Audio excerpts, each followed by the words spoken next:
موت سفيح جنبار متأخبنا يودواتيو بحوحات كابت قراية حوحاتيو أبز سفيح جنبار تساتي فزلو أجمامرو مثلنا أورمو نسألنا جنبارنا جميرنا أورمو نسألنا جنبار قدميلنا قدم ما قال مئتاو لنا ولا نصدر قدم ما قال مئتاو تفلالي ركبات يكايش لازمره ناتم قدميلنا بحبار نسرح لنا بحبار صلانا نودو لنا تحقاقيزنا زلنا عامون وارينا كنسرح تلوق صلامو داقيو دحريو نسرح سرحت تلوق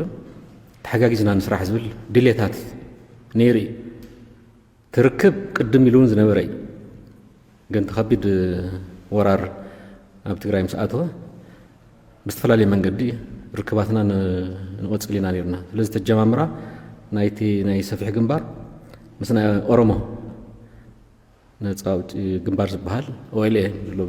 بإنجليزيا مسوينا جميرنايو أتصالي أبز أروا تفلالي ودواتون تساتفالو نسان مبقسيو أو أمريكا بيتصحفتات زلهم ودوات أب حبر زبهال ودابلو تفلالو تقارون كالوتون يتبعيان الساتفلو زي نهجروا كنتات زي ما يتقولوا تفلال يزت تزجبر لي مهرات يكون ودواتون الساتف لي ثلاثتهم ناي حبر مرارها بوليتيكا ودوات اللو زي ناي رومان نزا أو شيء زبال سمع مسمعوا ونحن خا كنا سامع يدلي اللو زبل نجار حبرت أين رهنا تجمع مرأة وسوق فلتا سلز اللوي وممكن عين دليل تليو مست هرمونس أبجي جنبارون تسمع معنا له قالوا تودباتهم كم نحوس كم جمري تسامع عيننا بقى أنا يجمر مو دهريو قالوا تودبات نت زبهذا اللو هناك زمادو كنا حوس نخيل نازل سلم مع سلز نورنا يكاليو سلز تركب مس حوحاتي تجرو نحن هون بقى أنتنا ملشنا له سلز هنا أمريكا زلوا ودواتهم ناتاتهم بيت صحفت ناتاتهم أولات ناتاتهم مرحة زلوا لذي نخلو زحوا أفس يكون تو أزركب نساتهم جن مستم كبابي أم زجورو حزنا كمان تلنا مستم كمان بقى تاز أساسرو مس أجاون كم متأثر زلون لذي أول أطرح تكونس أو هاجرون ببخبابي أمون مستم عطوا من كساس جمروا ركبات زلون قالي أب كايدي استجبري نحنا مسانا ركب كاوز جمرون كنت أساسرون غيرنا يمينا باتاتون سلازي ولهم عندهم من كساسون عطوا من كساس لازغنا نت عطوا من كساس قدامنت سوهاو سلازغنا كنت أساسرون غيرنا أينا مس سلاس 4 ودوات يكونن كنت أساسر أو حدا خبابس سلاس 4 ودون يكونن نصبب بستفعلنا أو حدا خمس زي الرحم تخوينون ما من ممارس يلن يا مس كله منا كنرها فلزي اب كيدي كتاساسرو زقلو دباتون كتاساسرو تجري سلاز خيدو تشعت ودواتنا نبتي سفيح جنبار اتينا زلنا نايت سفيح جنبار تحسوا انا مغلاص يغن توم امريكا خوينوم ابت هبر زلو مالتي ودا خوينوم زحجزنا مرارحب بطاقلاله مسغنم يزدلي نسمون ናይ ሃገርና ጉዳይ ተም ተጋሩ ድማ ናይ ትግራይ ጉዳይ የገድሰና እዩ ናይ ባዕሉም ብዙሕ ጻዕርታት ገይረም እዮም ድሕሪም ናና ምጽሞ ስለቲ ዝበዝሕ ድሕረ ባይታ ክበሃል ዝከኣል ስራሕ ባእቶም ተሰርሒ ንሕና ሰሪሕና ዘምጻና ይኮነን ስለዚ ዝለዓለ ምስጋና በዘጋጣሚ ገልጸሉም ይደሊ ካብኡ ግን ንሕና ኢና ተረኪብናዮ ናይ ውድብ ንውድብ ዝግበር ርክባት ስለ ዝኾነ ምሳና እዩ ስለዚ ናይ ዝሰፊሕ ግንባር تقدم له أخو سلام وداعي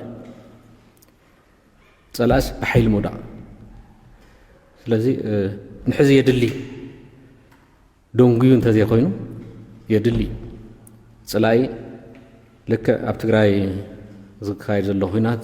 كأول ما كابتقراي حليفنا نكايد لنا قطن استفلي درجة بسحي زلو سلاي أفتق ما أوريو زلو يكون بر بينتنا إننا نودع إلنا دما نوصلنا إليكم تمودا نجدن ولا نتغنى كلنا نيوع العامي أبزي تزعرف قدم الكون سلاز كود مخال زل نقر لنا جن حزي ناوكم عينت جم تكونه يدلي حنت معلت دي اعترافاتون صلا مودا حمشت معلت دي بزي قدس صلا خود يزاله حبيرنا نصرح زلينا سلازغنا حاجز سلازغنا انا ون ببزح نغرون كل سلازغلت دغاف كم عامي كنوسد زلنا زمودا بتحزن خرو زلنا بحيلي فلز بحيل مودا حجز يامي بسلام صنيحنا هنا سلام نبلنا بذات صنيحنا هنا بذات كعلب له نكاب نبل تزاتجن تعدلوا ناصب يخيد لي حزو كنت سعرتها كم زلي في اللتي ولا قرباون تمنا قدم نيجيريا بريزيدنت نورو وبسانجون مصيون يرميم بذات كنفتح لهم مثلا بدبلوماسيا منقدي كنفتح لهم نحن أربعة مهنا قلنا لمنا إثن مزاتي دم كل حزب سفلتاني تنقل محزي مستقصد تطمال تأثيرنا زقمتنا ينقل ما خنثات الله كسر حزب بأن الله خيرا كدما نهب مسجاجر منكستيات بال تسرع سلوتي زت اللي بيو فلسكا رديت نهزم صح جميرو تحزت حاني أنا يزلنا كم في صح جميرو ملعال جميرو تقلقلوثات ناو حبر هزو وصح كم وار جمير قالوت أنا يرترا كم مريت تقراي كوتس كم عرفت تقراي كوتس تم كلهم زرزروا حلفنا أسرات فتحوا حزب تجاري أسر له يأتوا من دوك فتحوا زي أمين كلهم تم الذي حزبون تنايزته عاصنا نحن كنا نعص زعص زلوا نتفاش منغستي الذي دلونا هنا جلسنا هنا ولا بتا قريبي ونوللو انون حزي نعصونينا ناصبه يخدل زول ግን ፖለቲ ስለዚህ ናይቶም ሰፊሕ ግንባር ክልቲ بزلعله حزون بحيلي بسلام زتن تخوينون حبرنا نسرح لنا انا نابزي سمور جنبار اتينا زلنا تخالي بتعمى قداس كن سلام سودا اخ تاي يغبر تاي هو ندحريو زي افت سمعنا مسغاغر منغستي يدلي زوليو مسغاغرس يدلي ناي بي ناي جلز بحالي كنا حدش مسغاغر منغست مال صلا ودي الله كاري مسغاغر منغستي لذي فحفحك كنو ليبلنان نقول الناس تقم زخنا مسغاغري منغست كن كلونا له دحريو انتاي وسن ببناي وعلو زوسن خوسن يغ مسغاغر كن يلينا اي كسعزي اينا صاحب استرادادينا زلنا انت عينت مسغاغر منغست زل كن غنا مزراب زلي تفلالي ممارتات لزلوي نحنا اما جمرا غزاو منغست يدلي قطا طلع مسوداس كهلو زول منغست مالتي قطا طلع غزاو منغست يدلي ني حصر اوارح توسن اوارح حصر زل اوارح كاب 3-4 ورح زي يبلص مسغاغر منغست يدلي دحري كان تبا غزاو منغست يدلي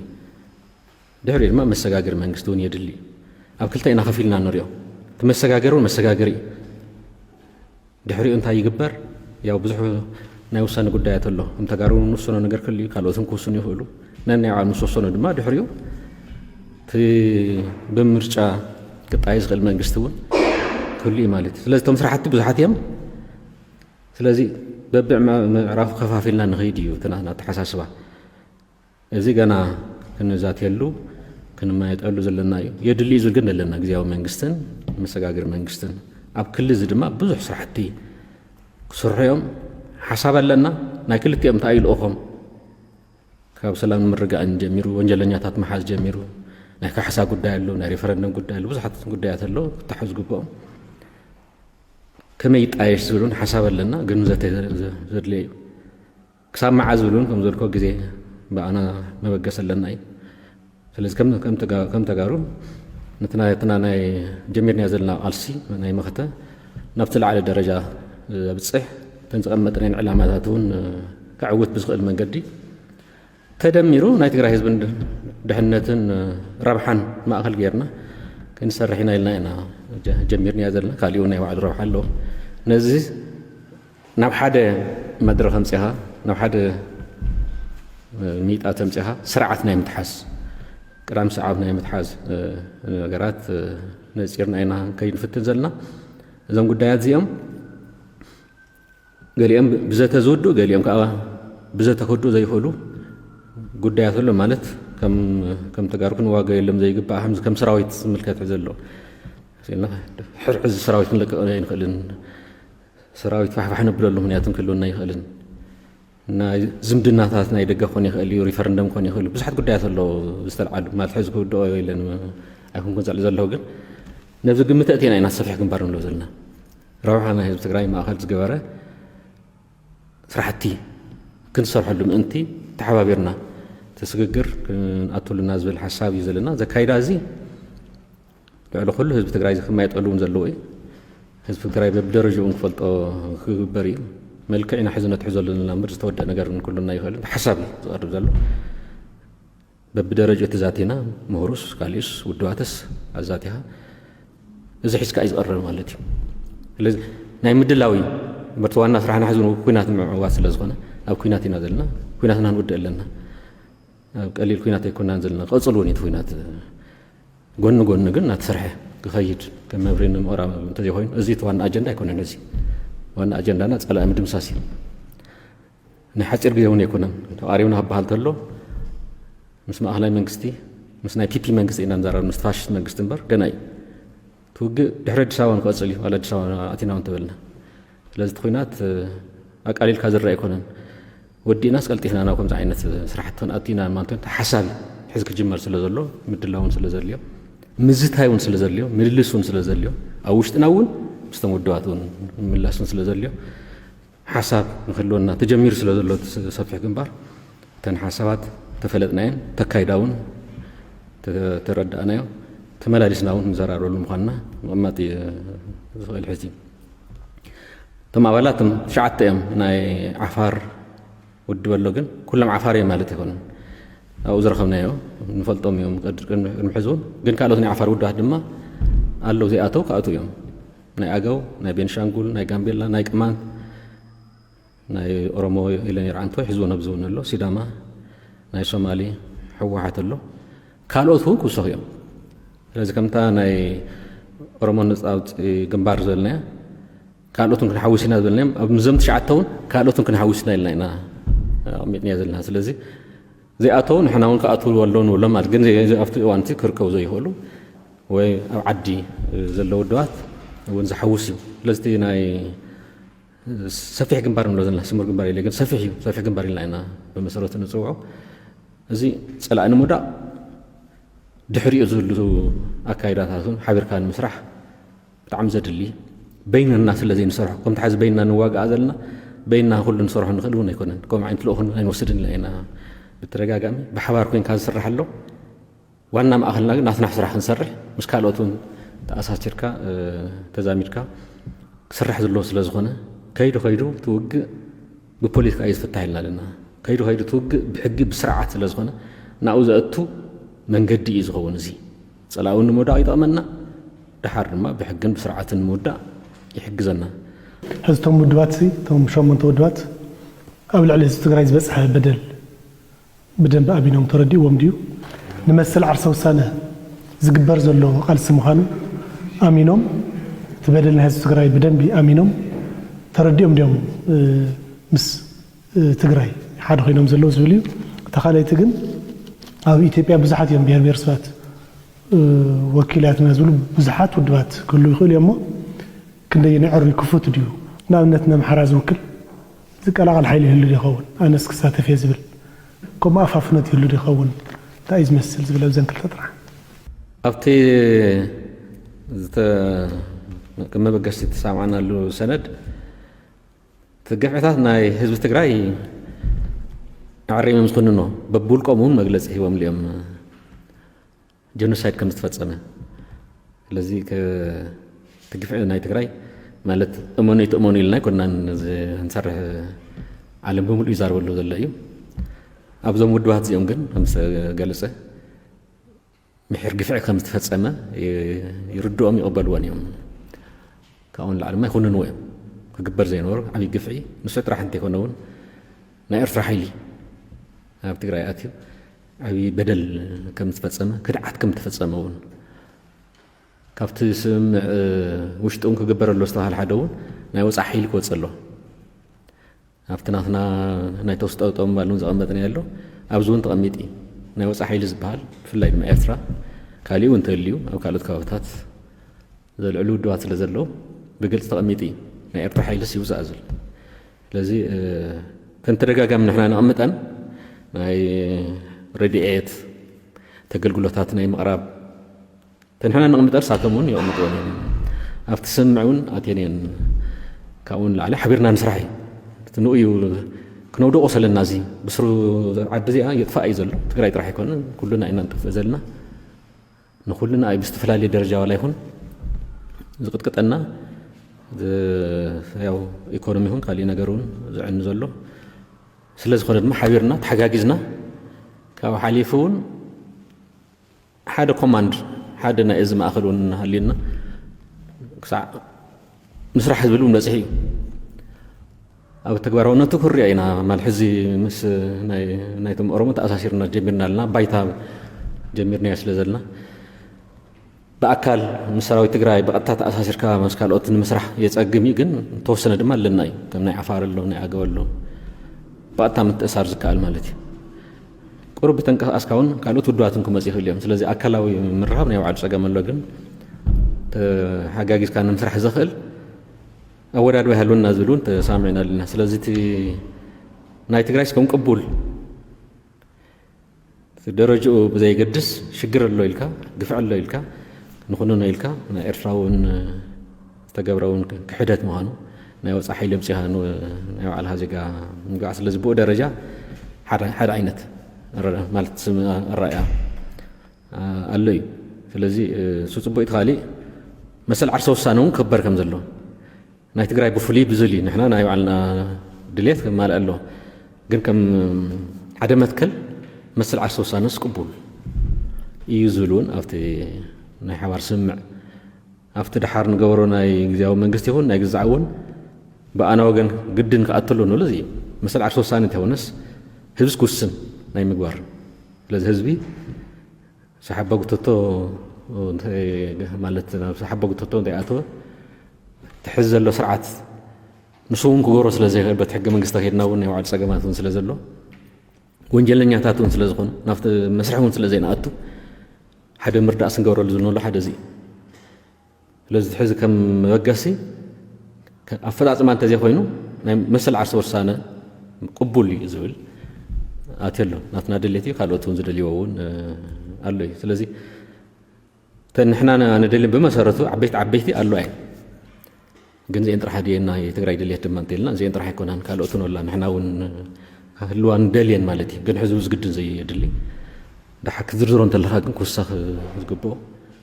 ስምምዕ እውን ዘድልዮ ማለት እዩ ቅድሚ ናብ ካሊእ ምኻድና ስምምዕ እውን ዘድልዮ ነገራት ስለ ዘሎ ንሱ ከም ዘልክዎ ንሕና ሓሳብና ክነቕርብ ኢና ክንማይጠሉ ኢና ኩሉና ንሱ ናሓዝና ድማ ናብቲ በብደረጅኡ ጎኒ ጎኒ ክንከዶ ኢና ውድባት ብዝምልከት በአጋጣሚ ተዘልኮት ሕብር ዝበሃል ናይ ብዙሓት ተወከልቲ ዳርጋት እንትፈላለያ ክልላት ዝውክል እኒሄ እዩ ግን ናይ ክልላት ተወከልቲ ኢልና ገርና ኣይንወስደንን ካብቲ ክልል ዝወፃ ናይቲ ክልል ህዝቢ ማለት ዝወፃ ውድባት እየን እዚአን ተን ዋና ተወከልቲ ደን ኣይኮናን ንሕና ናብኡ ይኣተናን ንኣትውን ኣይንኽእልን ወላ ካብ ናይ ኦሮሞ ጀሚርካ ካልኦት ውድባት ኣሎ ናይ ኦሮሞ ኣብዛ ሕዚ ዘይኣተው ማለት እዩ ብቐጥታ እውን ውግእ ኣለዎ ዘይንብሎም እዮም ግን ተቃውምቲ እዮም ከም መጀመርያ ጀሚሮም ነቲ ስርዓት ዝቃውሞ ምናልባት ቅድም ኢሎም ዝድልይዎ ዝነበሩ ድሓር ግን ነባኣስ ዝኣተው ገሊኦም ተኣሰሩ መራርሓ እውን ኣሎ ንፈልጦም ኣብ ናይ ትግራይ ቅዋሞም እውን ብጣዕሚ ግልፂ ዝኾነ ኣብቲ ስርዓት እውን ግልፂ ዝኾነ ቅድሚ ናብ ዝኾነ ግጭት ምእታውና እውን ማለት ንጹር ዝኾነ ቅዋም ዘሎም ኣብቲ ስርዓት ስለዚ ርክባት ተጀሚር እዩ ወላ እዚ ኣብዙ ኣይሃሉ ርክባት ኣለና እዩ ምስ ብዙሓት ውድባት ንሕና ኣለና እዩ ቅድሚ ሕዚ ንፈልጦም ውድባት ኣሎ ድሓር ቃልሱን ዝወፁ ውድባት ኣሎ ምስኣቶም እናተረኸብና ኢና ስለዚ ኣቶም መምፆም ኣይተረፈም መፅውን ኣለዎም ንሶም ሒዝካ እዩ እቲ ከም ዘልኩ ናይ ክልላት ወኪል ብዘለይኩን ናይ ህዝብታት ወኪላት ነቲ ቃልሲ ናይ ሕዚ ናይ ደቡብ ተልካ እውን ሕዚ ብኣ ተኣትዩ ዘሎ ሓደ ውድብ እዩ ግን ካልኦት ድማ ሓዚ ይመፅ ኣለዉ ኣሳትፉና ዝብሉ ክሪኦም ማለት ሕዚ ተጣይሹ ስኢልካ ምስታት ዝበሃል የለን ኣብቲ ናይ ተቃውሞ ምንቅስቃስስ ዝነበረ ኮን ኣሎ ሕዚ ተፈጠረ ኣብቲ ካሊእ ምንቅስቃሳት ክኣቲ እዩ ኣብዛሕና ሕዚ ንብላ ዘለና ብቐጥታ ሃገር ከይኣቲ ይኽእል እዩ ብዝኾነ እዚ ክንሪኣ ኢና በር ሕዚ ኩሉ ዘዝመፀስ ነእቲ ኢና ማለት ድማ ኣይኮነን ዝረአ ተቃውሞ ኣብቲ ናይ ተቃውሞ ምንቅስቃስ ዋላ ይተኣሰር ናይ ተቃውሞ ምንቅስቃስ ዝገብር ዝነበረ ክንወስዶ ኢና ተዘየላ ሕዚ ቅልቅል መሰልና ኣብ ሓደ ደረጃ ውድብ ፈጢሩ ክመፅእ እንትበለካ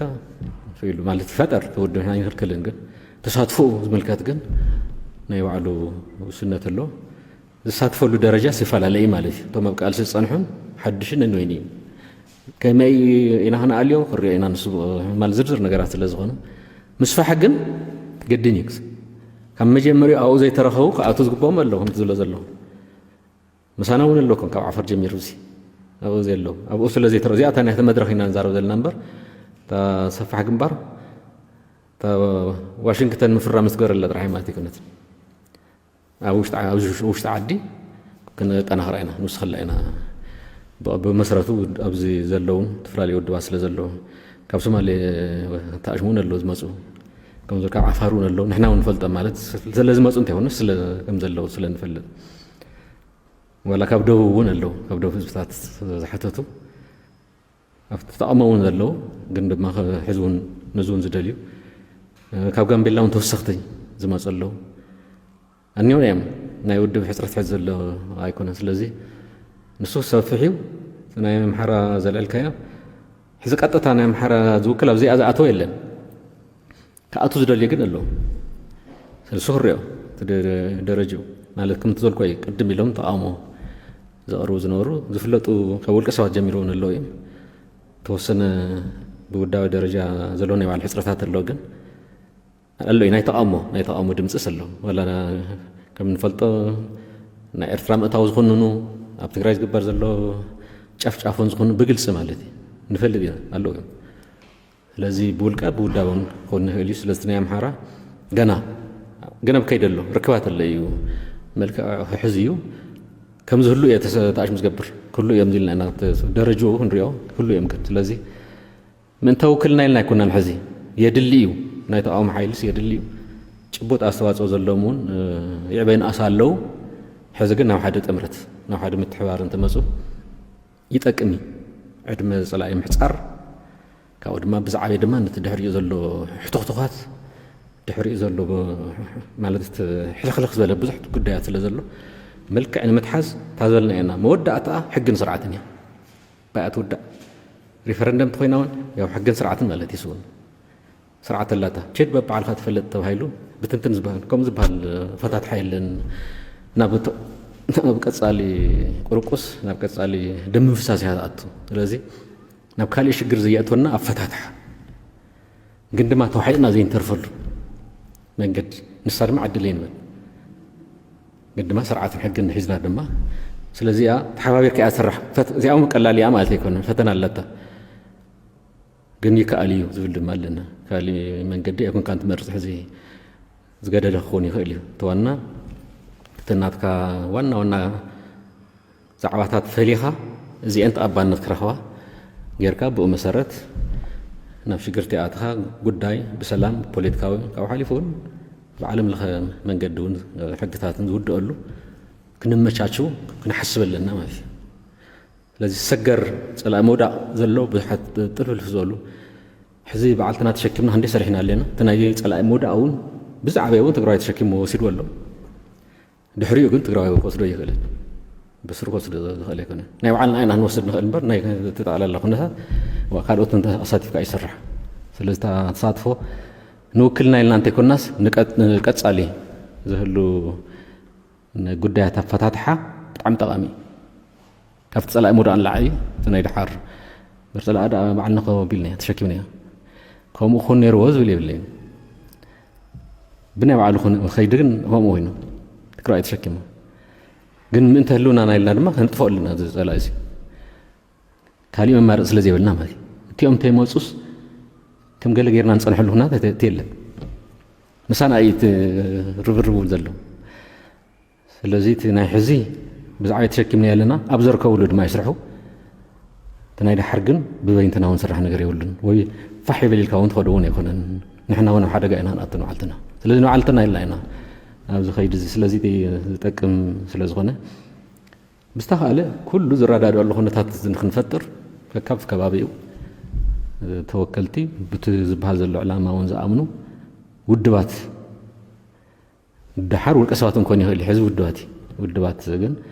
የሊና እዮም ስለዚ ብኡ ኣንጻር ኢና ንሰርሕ ዘለና ተጠንቂቕና ኢና ንሰርሕ ዘለና ከም ዝገለጽኮ ግን ሕዚ ገና እዩ ንገሊ ውሽጢ ገጥም እዩ ትዝርዝር نحن وين كن ما يتقلنا مساعتهم من جناينا تعيد حساب زل رايحين حزي نقل زل نمر ودو غيرنا ما كاين وسد انت ايبزها زل على القديات كن بحزي كل انت فلطو صبو حسول من انت ما تزته مثلو نايم على الحساب زرزيرو اريو ይሄ ምን ይልና በአርዚ እኔ እንተን ቀደም ሰዓብ ናይ ትግራይ ረባሓት ሃይለን ይቀመጣ እዚ እንተ ተሓይዘን ድማ ክሰርሕለን تخاليون حو يبلناني متخاليون ألف ملت خالي حو يبلنان دليتنا نتاي مهاني وفلت أو تمسرتنا هنا تحقاقزنا أو تسفح جنبار دحرير ما فتزت أيش من قستي نسرح زول ملك نمحلافي تصادفوا ودوات تصادفوا اللوي تصادفوا ناي كالوت كلات تكون حزب ناي ودوات تكون سلازلو ناي إذا كالوت حزب تاست تصادف سخلون جنايو جنب كل ودواتون كم حزب طلع له ناي تقرايون مزرابي زدلي مال زحتتنا حزي لكن تجمير سلو زلو السفيح جنبار نبذ السفيح جنبار كأت زدلي قاتي مالتي قم مزرابي دلي تم قالوا تكون محتاج جمير يأتون هذا كم زركم حتى عفار حتى من له ثم كاب سومالي حتى من له كاب دو حتى من له جنبيل حتى من له زحتو هذا إني بجبط مالتي ملاتها أبزو سلزغنا كي حتى هو اللي يمكن مالتها بزو أروى سلزلنا إلى مخونو يحسولون يلي يكونوا كن زرار ولينا نودوات زبل يكوننس نقولوا كأتوس خلو ودوس كأتي ثلاثة من أي تقرأ ودوات مالتين دلين تزيلهم كأتي هوليهم تهجرنا إلهم قلنا تزي كده فمو بعنا كأتي هوليهم يكالي نسو تناي سمايان سلستن زبال بخالي من قد كنا تبلس أنهيو 83 حزي 2014 ولا 2013 تفلالي زيدنا زي اللي عليكم انكم تجلسه اب كل تجلس تقارون بسخفتان بقلنون وبزي مرداون الولو قال كلكم بدقه يزلعل سلطان يمدليم زويل نجار يزلو كم 83 سلطان دليم ولا حليفو كفتمنا دبلوماتيك حبرت سوون إلا علي كم تانا 83 يا بتنا فرنج 9 حدنا أولو كم أدم كتكونوا كتم حضر ديهم دليو ناتو هلي العلي وأنا إحنا دليتي بلنا لأن نجلس هذا دليتي كنا تبايتنا نويني تبايتاس نويني طلع الخلو ناتنا دليت نسيكونن نمتاي نبدأ أتينا سلزنا سلستقطعنا سلستقفعنا بتهذا حق منقستي نيوعلنا خلل بوعلنا خنا محاضر تخل كلنا هنا سلطان هاو نايبلنا تاسرعتيا أنا تام وجست نايوج فدرس سرعات مفرس نو أهدا سرعات تقدم 8 سلستنا نبذنا رقم مرسنا يسرحوا نيرم يروارون نيرم مجرشون أوقاتهم الذين أبتكراي متى توقع ناتكي رامبر نايكلون يعني يرى أنت فدرال سرعة دللي هو جاي نيرو كم هزبن إحنا هنا دويلنا كم ودبون هو حتى ناي هذاك تاريخ ناي وعلى الله ناي بلسقناي ناي جالس ولا مسز بنا خوينا أنا وسيدنا أتينا الذي كم هزب دويلنا تا كلنا ናይ ባዕልና ዕድል ብዛዕባ ብምምሕዳር መዳይ ክንውስን እዮም ከልኪለውና ተመረፀ ስለዚ ምንጭ እዚ ናብ ኣህዳውነት ንሕና ዝደለና ይኹን ገብር ካብ ማእኸላይ ከምቲ ጊዜያዊ መንግስቲ ኢሎም ዘጣይሾ ዝነበሩ ካብ ኣዲስ ኣበባ ተናይ ቀደም ማለት እዩ ስለዚ መሰልና ኢና ትኽእል ኢና ስለዚ ንመሰልና ኢና ሒዝን ቃል ዘለና ስለዚ ተቃልሲ ዓይነቱ ዝተፈለየ ኣብ ዝሓለፈው ንመሰልና እዩ ነይሩ ግን ሓቢርና ሃገር እውን ብማዕርነት ማሕደር ሕገ መንግስቲ ዘለዋ ከይዱ ፌደራል ስርዓት ዘለዎ ማዕርነታዊ ሓድነትና ዘረጋግፅ እናበልና ኢና ተንቀሳቂስና እሱ ካሊእ እዩ ኩሉ እውን ናብኡ ኣትዮ ከኣቱ ዝኽእል ማለት እዩ ስለዚ እቲ ዘሎ ሕዚ ኩንነት ግን ካሊእ እዩ እታ መሰልና ኣብ ክልል ዝነበረት መሰል ምስ መረፃ ተኣሳሲራ ሕዲጎምና ካብኡ ድማ ናብ ሙሉእ ህዝቢ ምፅናት ብኩሉ መዳይ ናይ ምፅናት ስለ ዝኣተው ከምዚኦም እዚኣ ዝገበሩ ክሕተት ኣለዎም እዩ ሕዚ ንትግራይ ብፍሉይ ዝገብሮ ማለት እዩ ብፍሉይ ዝበደሉ ዝጋፍዐሉ ክሕተት ኣለዎም ብዙሕ ጉዳያትን ከም ዘለናዮ ክፍታሕ ይግብኦ እዩ ስለዚ ናብ ኣዲስ ኣበባ ምኻድ ከም ዝተባህለት መንገዲ ያው ከምቲ ናይ ቀደም ዓይነት ናይ ውግእ ካይዳ እቲ ወፋፍራና ክመስል ይኽእል እዩ እቲ ጂኦግራፊያ ክቕይር ይኽእልን ብደሴ ምሕላፍ ብካሊእ ንሱ እዩ ቀደም ደሴ ተጠቕምናሉ ተስኒየማን ፀጋም እናበልና ብኮምቦልቻ ይኹን ብየማን ፀጋም ወፍርታት ትጎቦታት ወታደራዊ ምንቅስቃሳት ናብ መረፅካ ስለ ዝኽየድ ቦታታት ሕዚ እውን ኣሎ እዩ ጎቦታት ኣይፈርሱን እቶም ዘሎ ጎቦታት ሒዝካ እዩ ትውግእ ዝካየድ እቲ ብፅርግያ ዝክየዱን ፅርግያ ንሱ እዩ ካሊእ ዝተቐየረ ነገር የለን እቲ ናይ ውግእ ወፍሪ እዩ ዝመስል እምበር እቲ ፖለቲካ ምክንያት ካሊእ እዩ ማዕርነታዊ ሓድነት ንማይ ምርጋፅ ኣይኮነን ዝጉዕጎ ዘዚ ኮርስ ህዝቢ እዩ ዝውስኖ ግን ልዕሊ ኩሉ እታ ሪፈረንደምና ክነካይድ ኣለና ሽዑ ሪፈረንደም ክነካይድ ኢልና ኣይኮንና ከይድና ብሓደ ክንነብር ማዕርነታዊ ሓድነትና ንምርጋፅ ቀዳምነት ማለት እዩ ግን ተኸፊእና ድማ ንፀል ክሰብ ንፀል መሰልና ኣብቲ ሓገ መንግስቲ ትእትዎ ኢልና ኢና ተቃሊስና ሕዚ ንሱ ኣይኮንና ንቃለስ ዘለና ናይ ህዝቢ ትግራይ መሰል ሲከበር ሕዚ ድሓር እንተይኮነስ ያው ርኢና ያለና እታ ሪፈረንደምና ሕዚ ማለት እዩ ኣብዚ ሓፀረ ግዜ ዝግበረሉ መንገድስ እንደሊና ከም ዝበልኮ ስርዓት ሒዙ ሕጋዊ ሒዙ መልክዕ ሒዙ ኩዳእ ስለ ዘሎ ናብኡ መኸይድና ሓደ ፀላእ ክፈርስ ኣሎ ደመኛ ፀላእትና ናብኡ እንተይፈረስና ሰላም ክንረከብ ይንኽእል ሕዚ ማለት እዩ ካብኡ ኸ እቲ መሰል ናይ ህዝቢ ትግራይ ዝረጋገፀሉ ማለት ብሪፈረንደም ኢና ንገልፆ ግን ብዙሕ እዩ ናይ ገዝኣት ይኹን ናይ ግዛዕ ይኹን ብዙሕ ነገራት እውን ዝሓቆፈ ስለ ዝኾነ ድሕሪ ድማ በደልትና እውን ስለ ዘሎ በደልትና ክንሓትት ስለ ዘለና 1 2 3 4 ኢልና ሰቕሚጥና ሕቶታት ንዋና ማለት እዩ እዚአን ክምለሳ ስለዚአን ንክምለሳ ኢና ንኸይድ ዘለና ክውሰን ብህዝቢ ትግራይ ተቐባልነት ክረክብ ኢና ሕዚ ንኸይድ ዘለና ህዝቢ ትግራይ ድማ ናይ ባዕሉ ውሳነ ይውስን ማለት እዩ ስለዚ ናይ 83 ንወይኒ እዩ ንማዕርነታዊ ሓድነት ነይሩ ሕዚ ግን መሰል ህዝቢ ትግራይ ይከበር እዩ መሰል ህዝቢ ትግራይ ድማ ብሪፈረንደም ክረጋገፅ ቀዳምነት ይብና ኢና እዚኣ ክንገብር ኢና ንኣቱ ዘለና ኣብ ውፅኢቱ ተመስሪትካ ድማ ካሊእ ልኡኽ ሒዝካ ይኽየድ ማለት እዩ ስለዚ ማሕደር እዮም ከገዙ እዮም ዝበሃል ካብዚ ሕዚ ክትመፀ ይትኽእል ኢና ናይ ምምሕዳር ናይ ምግዛእ እንተይኮነስ ናይ ባዕልና መሰል ግን ሕጋዊ ስርዓት ብዘለዎ መንገዲ ክፍፀም ኢና ንከይድ ዘለና ውፅኢት ህዝቢ ትግራይ ይውስኖ ይፍለ እዩ ማለት እዩ ምስ ከፍአና ሕዚ እውን ከፊእና ስለ ዘሎ እቲ ውሳነ ሕዚ ክትግበር ኣብ ዝሓፀር ግዜ እውን ክትግበር ህዝቢ ትግራይ ዝደልዮ ክውስን ክግበረሉ እዩ ተኣሽምና ይፈላለየን ቅድሚ ሕዚ ግን ማዕርነታዊ ሓድነት ኢልና ኢና ንኸይድ ኩሉ እዩ ተበዲሉ ኩሉና ናብ ሓደ ኣህዳዊ ስርዓት ተፍሪስና እታ ፌደራል ስርዓት ተጣይሽና መሰሉ ተኸቢሩሉ ስለ ዘሎ ብሓደ ክንነብር ኢና ብዝዓበየ ኢልና ኢና እናተቃልስና ኸይድና ሕዚ ናይ ካሊእ መሰል ክነኽበር ኣይኮንና ንከይድ ዘለና ብተቃልሶ እውን ተኸቢሩሉ እዩ ድሕሪ ናይ ባዕሉ መንገዲ እታ መሰልና ተረጊፃ ናብ ኩናት ናይ ካልኦት ዓድታት ሓይልታት እውን ሒዞም መፅኦም ወሪሮምና ኣሎ እዚ ውሳነ ይደሊ እዚኣ ንምፍፃም ምዃናት ክስመረሉ እውን ዘለዎ እዩ ስለዚ እቲ ዝበልንኮ ተወታደራዊ መፍሪ ንሳቶም ንብሉ እዮም በቃ ልክ እምትና 83 ያን መጽለው ኢሎም ይምዛሩ ዘሎ ፖለቲካው ልኡክ ግን ካልይ ከምና 83 ማዕርነት ተዋሕድነት ኣይኮነን ህዝቢ ትግራይ ተጋፊዕ ኣሎ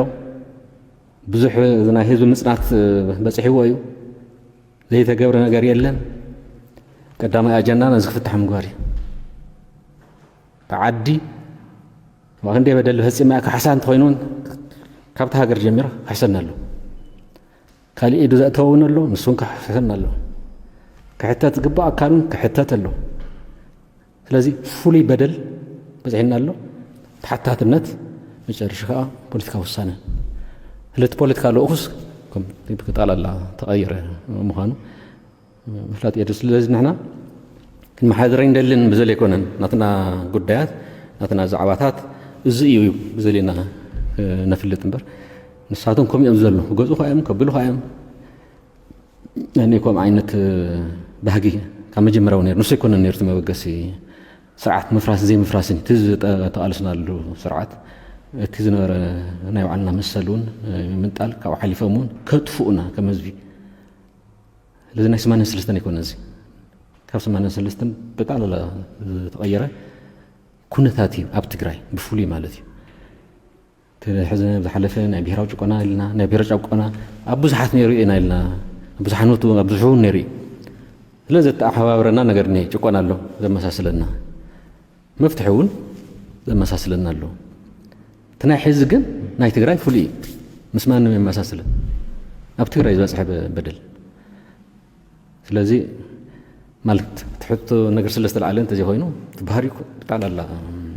ምስ 83 ዝረኸብ የብሉን እቲ ወፍሪ እዩ ዝመስል ዘለኹም ናይ 83 ያው ቀደሙን ሕወሓት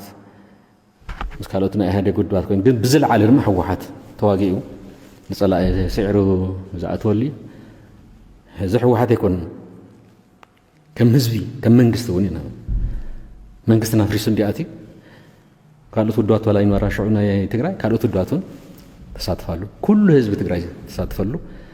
ካብ ኣመራርሑ ጀሚር ዝተፈለየ ኣመራርሓ እዩ ናይ ሓደ ወዲ ጉዳይ ሕዚ ኣይኮነን ከም መንግስቲ ከም ህዝቢ ትግራይ ኢና ሕዚ ንወፍር ዘለና ሰራዊት ነው ተፈለየ ናይ ሓደ ወዲ እናገሪኦም ዝቐምጦ ናይ ሓደ ወዲ ኣይኮነን ናይ ህዝቢ ትግራይ ሰራዊት እዩ ዘለና ናይ መንግስቲ ሰራዊት ዘሎ ስለዚ ካብቲ ትሕዝቶ እውን ካብቲ ኣወፋፍራ እውን ብዘይካቲ መንገዲ ተፈለየ ካብቲ ናይ ዝሓለፈ ስለዚ ናይ ሓደ ወዲ ሰራዊት እዩ ነይሩና ሓደ ወዲ ዝበሃል ሰራዊት ሕዚ የለን ናይ ኩሉ እዩ ስለዚ መንግስቲ ናይ ትግራይ መንግስቲ እንተሎስ ናይ ሃገር መንግስቲ ክኸውን ኣይኮነን ሕዚ እውን ናይ ትግራይ መንግስቲ እዩ ዋላ ኣብኡ ክወፍር ተኮይኑ ናይ ትግራይ ህዝብስ መሰል ናይ ምኽባር እያ ከም መንግስቲ ማለት እዩ እምበር ናይ ኣብኡ ከይዱ ናይ ሃገር ክኸውን ይኽእልን ተፈላለዩ ውድባት ናይ ባዕሎም ድሌታት ክህልዎም ይኽእል እዩ ንሕና ከም መንግስቲ ንወፍር ዘለና ግን ናይ ህዝቢ ትግራይ ወፃዓ እንድ ዝበልክዎ መዓት ክፍዕታት ዝፈጸሙ ክሕተቱ ስለዚ ናይ በዓልትና ናይ ትግራይስ እኔና ናይ ካልኦትን ዘይኮነ ሕቶታት ኣምሪርና ክንቃልሰሉ ክንፈትሖ መፍትሒ እውን ክረክብ ክንሰርሕ ስለ ዝግበአና ብብዙሕ መንገዲ ዝተፈለየ መበገሲኡን ዝተፈለየ እዩ ካብ 83 ኣካይድኡን ዝተፈለየ እዩ ልኡኹ እውን ዝተፈለየ እዩ ወፍሪ ጥራሕ ዝመስል ወታደራዊ ወፍሪ ብላዕሊ ክረአ እንተሎ ግን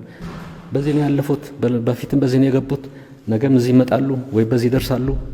እዚህ ይጠጋሉ እና ወዲያም ዝኸዱ መሬት ዳሞ ይቀየር ኮይኑ ተመእተው መውፅስ ተቀየር ነገር የለም መንገድታት የሐደሽቲ ተሰሪሑ ወለምበርት ተጎታት እንቀይሮ ይትቀሊና ስለዚህ ብተወታደራዊ ወፍሪ ቦይና ንርድኦ ዘለና ስለዚህ ሰዋና ውሽጥና ይኹን ነቶም ካልኦት ኣይዞኹም ንብለሉ ምክንያት የብልናን ውሽጥና ከም ተጋሩ ግን ናይ ባዕልና ልኡኽ ተፈለየ ምዃኑ ፈሊጥና ከም ዘለና በቲ ዝጀመርናዮ ኣጠናኺርና ወፍርና ኣካይድና ንህዝቢ ትግራይ ዝጠቅም ንህዝቢ ትግራይ ዝረብሕ መዛዘ ምኸውን ኩልና ንሰርሕ ኣለና ዝብል ሓሳብ እዩ ዘለና